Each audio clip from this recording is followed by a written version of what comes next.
Tonight on Spotlight, killers in the mist. You go all lightheaded. I just collapsed. The new faces of addiction. It's designed to hook. Yeah, that's the whole point of this industry. Any of you ever vape in class? Yes. All the time. Vapes before recess. Kids are dealing in vape fluid. Oh, kids are dealing in vapes. An Australia-wide investigation into our national crisis. It's just an abysmal failure of government policy. Little kindy kids are vaping. Exposed an evil industry's dirty tricks. Gummy bear, mango, banana, ice. It's bullshit. Yes, it is. The rising death toll. Vaping definitely killed my husband. We don't need to wait for bodies to pile up.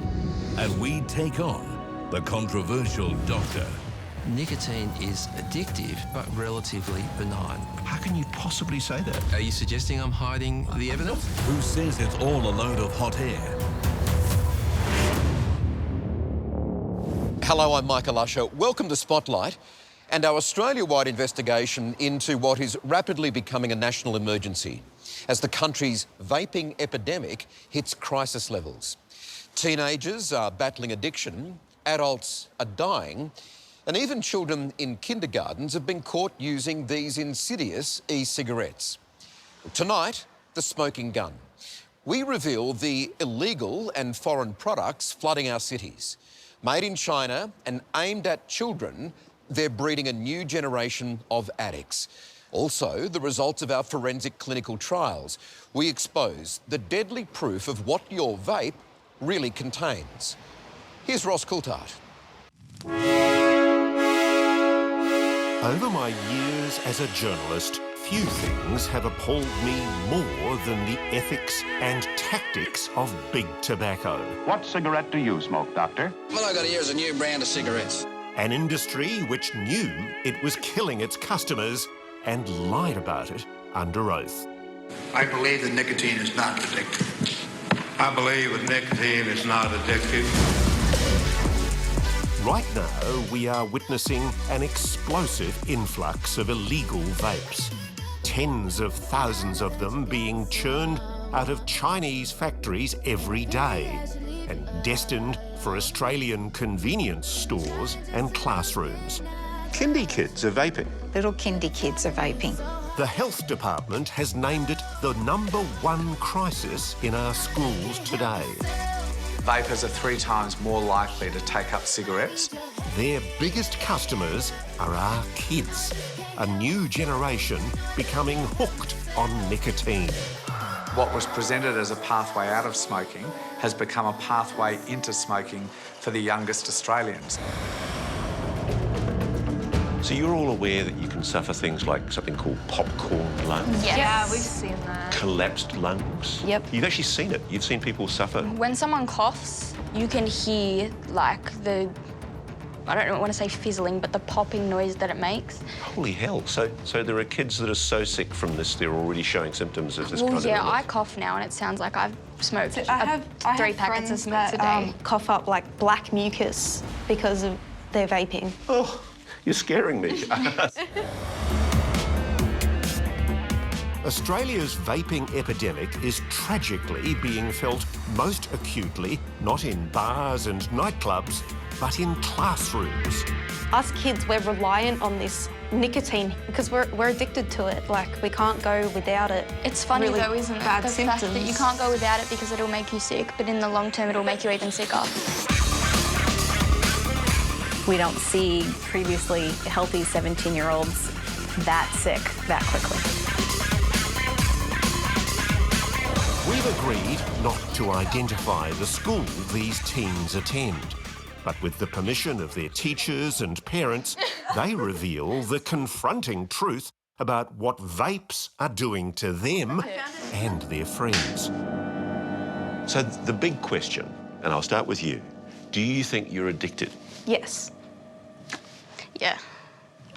Pretty much all of my friends do it and they are all heavily addicted. So what makes you realise that you are addicted? If I don't have it, I go through withdrawals. That's what I was going to say. What sort of withdrawals? Like, what sort of things are you feeling? Very anxious. I get the shakes. You actually get the shakes? Yeah. Yeah, I get headaches as well. Yeah, the headaches are bad. It's illegal to sell vapes to anyone under 18, but the law is toothless and doctors are terrified. So what we're looking at here is one of the patterns. The long-term harm that vaping products are doing to our youngest generation may not be realised for decades. Grey-looking lung here. But when it comes, it will be devastating. An unavoidable and destructive collision between biology and chemistry. Is it just the nicotine that's the harmful chemical in the vape?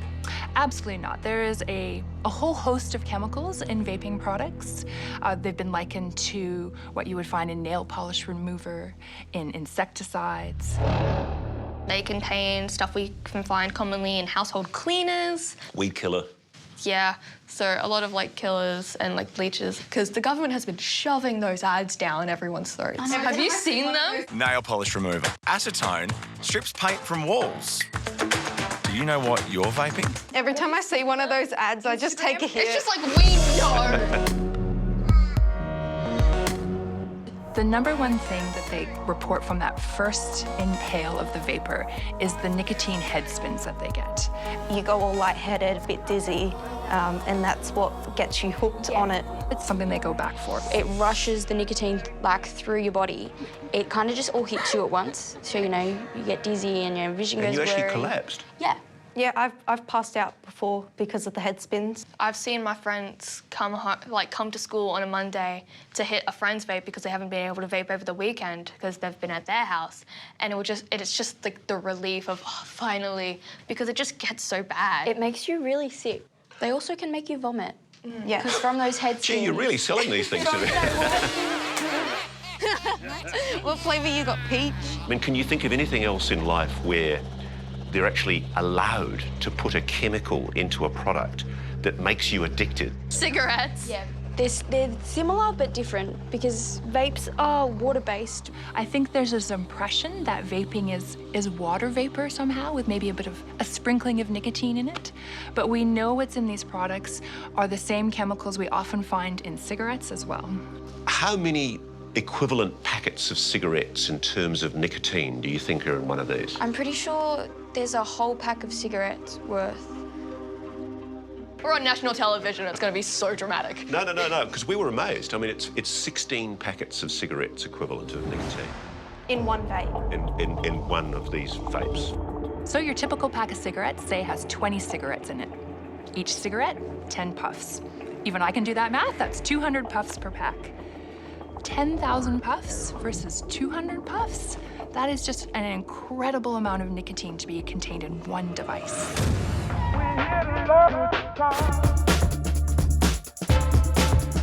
Like, I know there's harmful chemicals in it, but it's not going to stop me from smoking on it. Any of you ever vape in class? Take a sneaky vape in class? Honestly, yes. All the time. I hit my vape probably every half an hour. It's very easy to do that, Ross. They're small, they easily fit in your hand, they easily fit in your pencil case. So it's easy to just pull them out, hold them in your hand, put your hand cupped over your mouth and vape. How much could a child ingest in an average day? Ross, this is why it is such an insidious problem. In an afternoon, a student could smoke their vape and have 50 to 75 times the nicotine that they would get from a cigarette. There are instances where young primary school students are vaping, even down to kindergarten. Kindergarten kids? So that's a great concern. Using nicotine products? Using nicotine products, but thinking they're just sucking on some fruity, pleasant, little steamy thing. No. It's a really insidious marketing that has gone on. I got mango banana ice, unicorn flavoured, strawberry sundae, cola lemon soda, citrus flavours, peach strawberry ice. They're brightly coloured and they're easy to hide, and they've got these bubblegum flavours. It's just like That can't be a coincidence. This is being targeted towards young people. This is an industry that can't survive unless young people take up their products. You know, you need to addict people young and have them consumers for life. It's illegal to buy nicotine vapes anywhere in Australia without a prescription. Illegal to sell to anyone under 18. Illegal to sell vapes containing nicotine without a warning. So, with the help of some concerned children and young adults, we went undercover and around the country to put the current laws to the test. And they failed. In New South Wales, we got a mango guava and a lychee ice, $60 for both. in South Australia, some stores are more secretive about vapes than others. You just have to ask. Victoria too. Didn't ask me any questions, no ID, no prescription, nothing. In Tasmania and Queensland, He didn't ask any questions about prescriptions. He just asked me what flavour I wanted. but if you do have trouble going to a store, they're just as easily home delivered, even if you're underage, like 15-year-old Kezia, who had her parents' permission to take part in our investigation. I just went onto Facebook Marketplace and searched up mixed fruits, and whichever one was the closest, I messaged the seller and he told me the price and showed me the flavour list. And once I chose my 3 flavours, he said he could be there in 20 minutes.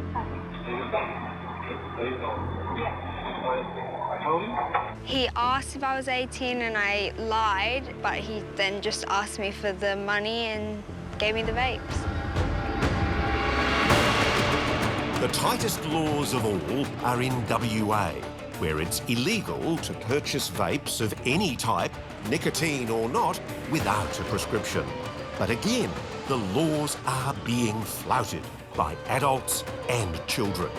Mostly they go in-store and get served underage. And if that fails, they go online.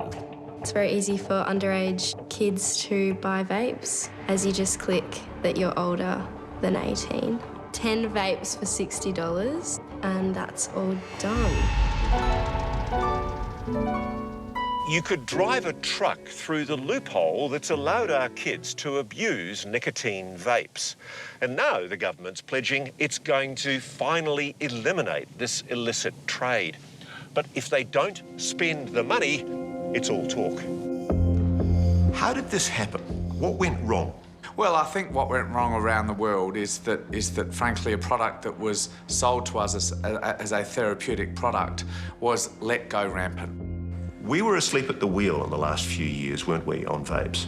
I think the country was asleep at the wheel, and I think it's shocked many Australians how quickly this has got away from people. You know, kids under 12, even under 10 are doing this, and accidentally very young children are getting their hands on these things with terrible consequences. The Victorian Poisons Hotline reports that in the last 12 months they've had 50 cases of children under 4 being poisoned with these things. You can't guarantee, can you, that your attempt to ban these products outside of prescriptions is going to work? Well, I can't guarantee it will be 100% foolproof, but I'm utterly determined to get as close to 100% as possible. And the problem I think parents and school communities recognise right now is that we're about as close to 0% as you possibly can be. These things are rife. We have to do better than that. We have to stamp out this idea that this is a recreational product for a new generation. We had no trouble buying vapes of all shapes, colours and sizes in every capital city. But we wanted to know what was inside. Could kids be confident that if nicotine wasn't on the label, it wasn't in their lungs? And what other chemicals were they inhaling? We took our vapes and our questions to Wollongong University, where world-leading researchers Celine Kelso and Jodie Morgan began our testing. So let's open one of those devices to find out what's in them. Next, what did the autopsy say? Vaping killed my husband. She started vaping in the August and she dropped dead in the February. There is no warning about the fact that they contain nicotine, no mention of the word nicotine. It is a disgrace.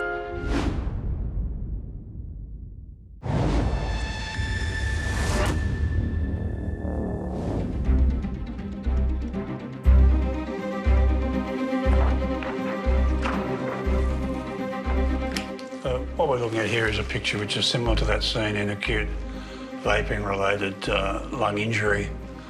This would be associated with cough, breathlessness and quite significant respiratory distress. Professor Matthew Peters is one of Australia's leading lung experts. His research into the effects of vaping has yielded alarming results. People who vape are inhaling a toxic gaseous cocktail into one of the most vulnerable areas of their body. The lung is incredibly fragile. It's huge like a tennis court, but vanishingly thin. It's a very large area to spray chemicals over. Not surprisingly, it suffers when you vape. If you can't breathe, nothing else matters. We don't need to wait for bodies to pile up to know that vaping is dangerous.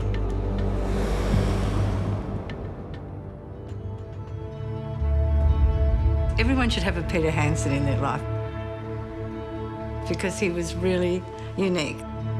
I think he was different to anyone, wasn't he? Yeah, he made us laugh all the time. Made me laugh every day, usually at my expense. Queensland grandfather Peter Hansen took up smoking in his mid-20s, but he kicked the habit more than a decade ago when his first grandson, Archie, was born. So when I brought Archie home from hospital, I'd made it very clear I didn't want anyone holding the baby who'd been smoking. So what was the solution? I think he went and saw the doctor who suggested he contact the quit line, and from then on he just started vaping, and he was under the impression that it was safer and he just assumed that he was going to be healthier. We all thought it was a healthier option. Was there any conversation that you ever had with Peter where he indicated to you that there was something different? Yeah, so only a few days before he died, he didn't look well. I could see he was pale. I kept asking him if there was something wrong. He looked at me and said, "I'm not well." He was sitting in the office and very like this. I said, "You need to go to hospital now." And that's when we called an ambulance.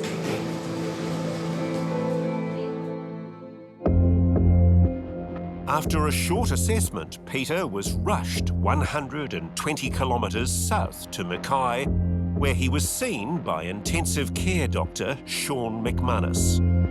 And he said to me, "Is there anything that in Peter's past that I can, was there any work that he did? Did he work with asbestos? Did he work with printing chemicals, mines, anything like that?" And I said, "No." And he said, "And he hasn't smoked for nearly 10 years. And I said, "No." And I said, "But he does use the new e-cigarette." And all of a sudden, it was like a light bulb went on.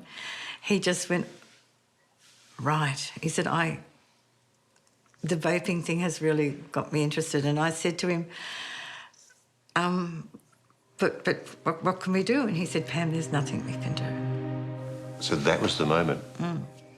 He said that his lungs are down at about 13% capacity. There's nothing that they can do, but I have a feeling, I have a colleague who's working on vaping at the moment about all these chemicals that are being inhaled. And that's when he asked about doing an autopsy when we turned off the life support. Peter had just hours to live. We didn't want him to know that he was dying. Happy birthday to Paul. Happy birthday to you. When I was playing these videos of the boys singing happy birthday to him. Go, Will, go. The day that we turned off the life support was his birthday. So he was 71 years old. Yeah. Hi, Paul. Hope you get better. Love you. Love you. From the time he fell ill to the moment he died, only 2 days had elapsed. Peter's lungs weighed twice as much as normal lungs when they were weighed, and the chemicals had adhered to his lungs. There's a medical condition called evali. E-cigarette, it's an acronym short for e-cigarette or vaping product use-associated lung injury. And it's an acronym to describe essentially an injury caused by vaping. Yep. Had you ever heard of that before? Not before.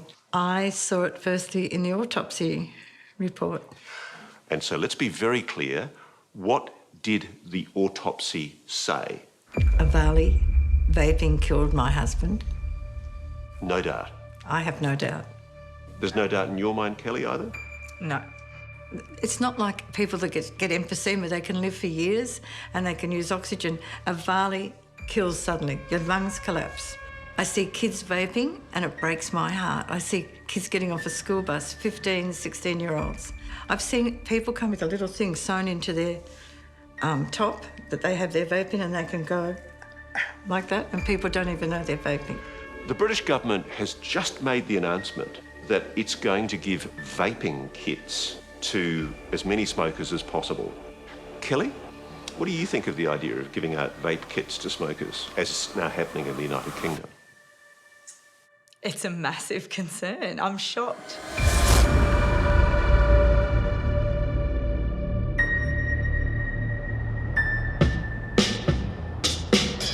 As the UK prepares to wean its 7 million smokers off cigarettes with subsidised vapes, grieving mother Rachel Howe joined me from her home in Liverpool. To her, the policy is an insult to the memory of her 18-year-old daughter, Rosie. She started vaping in the August and she dropped dead in February. She donated her kidneys, her liver. When they removed those organs, did they take a look at her lungs? Yeah. And that's when I was told that it looked like she'd been in a chemical accident. They were ruined, the lungs were ruined. What did they suggest had caused the holes in Rosie's lungs? When I suggested to the doctor, did he think it could be the vaping? His words to me were, we don't know what we're going to see with vaping in the next, 10 years. He said, we don't know what the effects of it are going to be. What do you believe killed your daughter? I believe it was vaping. Back in Australia, the results from our world-leading chemists are in. A reminder, Doctors Jodie Morgan and Celine Kelso from the University of Wollongong have been analysing samples from vapes we obtained around the country. Most concerningly, there is no warning about the fact that they contain nicotine, no mention of the word nicotine. It's not on ingredients lists. Nicotine would be unassumedly inhaled by vapors using those products. There's no concentration mention of nicotine. The results are shocking. We provided 43 samples to the lab. Only one included nicotine on the label. But the toxin was found in a staggering 72% of the vapes, all in high concentrations. So if you drank the liquid that was in that disposable vape, there is enough nicotine in there to be fatal to an adult. And an analysis of the origins of the vapes is equally alarming. The e-cigarettes that tested positive for nicotine all came from the same place, China. When these are coming through the border, they don't have the word nicotine on them, so they have to be allowed through because there is no reason for them to be stopped. There's probably people in China loading them on a boat right now. You could drive a truck through the loophole that's allowing kids to get access to these products. I said today, I think it's the biggest loophole in Australian healthcare history. It really is. And if we don't stamp down on it now and ensure that this ends now, we are going to have a new generation of nicotine addicts with very long-term, terrible health consequences. There's actually, in 2 of the samples that we gave you, there's a banned product, cinnamaldehyde. What can you tell me about that? Yep, so cinnamaldehyde was banned by the TGA because it is a known irritant and it has been shown in some scientific studies to induce mitochondrial dysfunction, which basically means the mitochondria is part of the cell which is responsible for energy, so it caused dysfunction in the energy supply in the cells. It is a disgrace knowing that people will likely get addicted to a product that they might not be aware that contains simply because it's not on the packaging. Next. What's your position on whether there has ever been a death caused by vaping? There has never been a death caused by vaping nicotine. You ever heard of Peter Hansen? Yes.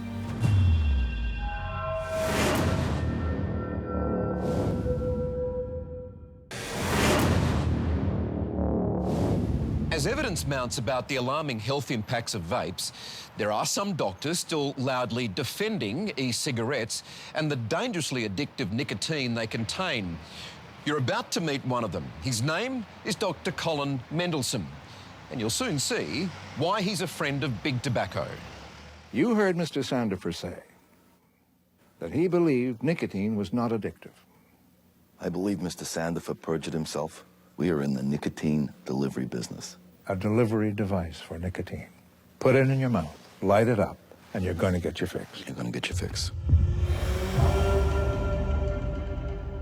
Every time governments have fought the tobacco industry, they've fought hard and they've often fought dirty, and I don't expect anything to be different this time. In Sydney, I'm about to confront a man whose name is well known on both sides of the tobacco wars. Senior industry sources we've spoken to say Colin Mendelsohn's decades of public advocacy for nicotine products uncannily align with big tobacco's views. He denies any link. Well, I'm a medical doctor. I've worked as a general practitioner and particularly with smokers for over 40 years. I don't represent anyone except myself, although I was the founding chairman of the Australian Tobacco Harm Reduction Association. Otherwise known as ATHRA. ATHRA. So the Australian Tobacco Harm Reduction Association, is that a truly independent organisation? It's a health promotion charity developed by doctors to raise awareness of safer alternatives to smoking. You're a doctor who's taken funding from big tobacco-related organisations? I haven't. I haven't. No, I haven't. You've taken funding from e-cigarette companies. I personally haven't. Your ATHRA has. And we were very public about that. Well, you are now. For decades, big tobacco has enlisted medical practitioners to provide a healthy veneer for their lethal products, like these ads of old. Doctors have been used as authority figures to provide reassurance to consumers that the activity is relatively benign and safe. But you just gotta have another cigarette. What is your position on vaping? Look, vaping is an adult quitting aid. It's a life-saving tool for smokers who otherwise can't quit. But you can't say definitively that vaping is safe, can you? Nothing is safe. Nothing we do is safe. I was just reading a paper about caffeine, reporting on 92 deaths from caffeine. Nothing is safe. The fresh air contains toxins. Let's just deal with nicotine for a moment, which is obviously the prime constituent of most vape fluids. Nicotine is a toxin, true? In high doses, it's a toxin. It's a poison, true? It's a poison in high doses. Well, it just seems illogical to me that that you as a public health professional would be pushing for the replacement of one addictive substance with another. Nicotine is addictive, but relatively benign. How can you possibly say that? Because that's what the evidence shows. Nicotine does not cause cancer.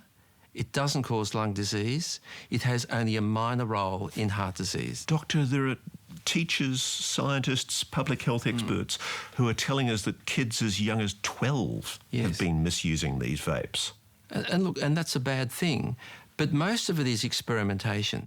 Yes, but the problem is kids do experiment and then they get hooked because this has got a viciously addictive drug, nicotine, at levels far higher than cigarettes. And Well, I wouldn't say that, but these are products... Why wouldn't you say that? I can tell you that's the case. Because what happens when people smoke and vape is they extract the right level of nicotine for them.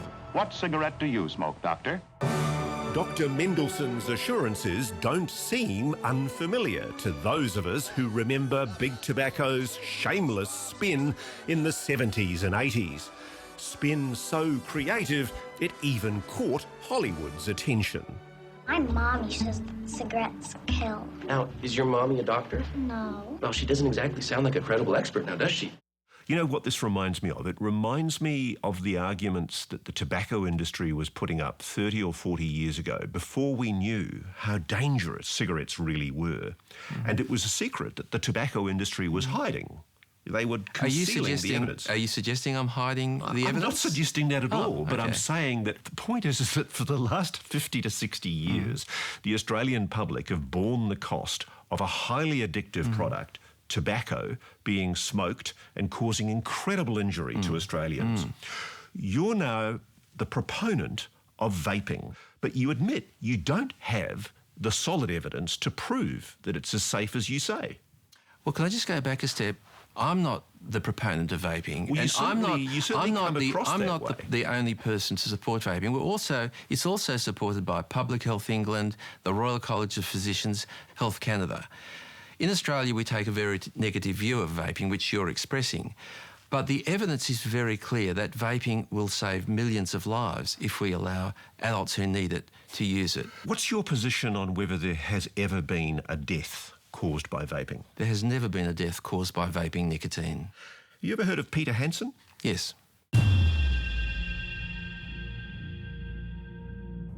So why is his case not an example of a probable cause by vaping? Well, because it doesn't meet the case definition of evali, which is the complication he was alleged to have. Well, that puts you at odds with the people who did the autopsy. That's right. This is his autopsy report. Yes, I've read the report. And his autopsy report says that it does meet the three conditions, and it actually does find that there is a probable evali case in Peter Hansen's death. Well, they're quite wrong on that issue. It's proven that this is what killed Peter. Vaping killed Peter. Husband. Yeah, that vaping definitely killed my husband. There are other cases emerging. There's a case in the United Kingdom of a young woman who died a terrible death after becoming chronically addicted to vaping. A young woman called Rosie. So she'd suffered a bilateral pneumothorax. Basically, her lungs collapsed. They both collapsed, and that was it. Look, it's a very tragic case, but the question is, did vaping cause spontaneous pneumothorax? There are many cases internationally every year of I've had a spontaneous pneumothorax. I've never smoked or vaped. And, you know, they're drawing a very long bow here, drawing a link between vaping and pneumothorax. I hope you're right. Well, I know I'm right. Good. You're still shooting over there. Boy. Yeah, it was a bit of a hit job, I have to say. But, you know, I'm getting used to that. I just find it incredible that we've had laws in place for years supposedly banning the sale of nicotine vapes without prescription, especially to kids, and nobody's enforcing them. It's just an abysmal failure of government policy.